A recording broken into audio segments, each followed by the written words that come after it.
సాయుధ తయారీ, సముద్ర భద్రతలో భారత్ అగ్రగామి కావాలన్న లక్ష్య సాధన దిశగా మరో అడుగు పడింది. భారత నావికా దళం మరింత బలాన్ని పుంజుకుంది. నేవీ అమ్ముల పొదిలోకి అధునాతన యుద్ధ నౌకలు చేరాయి. ఐఎన్ఎస్ సూరత్, ఐఎన్ఎస్ నీలగిరి, జలాంతర్గామి ఐఎన్ఎస్ వాక్షీర్ ను భారత ప్రధానమంత్రి నరేంద్ర మోదీ జాతికి అంకితం చేశారు.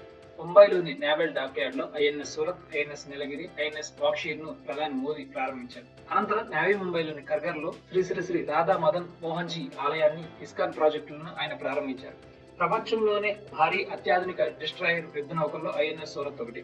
P-15B guided missile destroyer project కింద ఈ యుద్ధ నౌకను అభివృద్ధి చేశారు. ఇందులో స్వదేశీ వాటా 70%.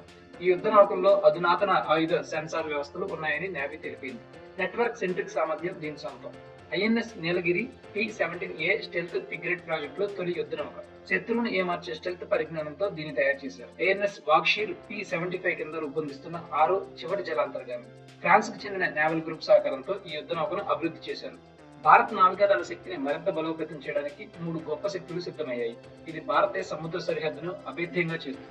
కొత్త సంవత్సరం ప్రారంభం భారత నౌకాదళానికి చారిత్రక ఘట్టాన్ని తీసుకొచ్చింది. ముంబైలోని నేవల్ డాక్యార్డ్ లో ప్రధానమంత్రి నరేంద్ర మోదీ ఈ 3 అత్యాధునాతన యుద్ధ నౌకలను భారత నావికాదళానికి అందజేశారు. ఐఎన్ఎస్ సూరత్, ఐఎన్ఎస్ నీలగిరి మరియు ఐఎన్ఎస్ వాక్షీర్ జలాంతర్గాములు సముద్రంలోకి వెళ్లిపోయాయి.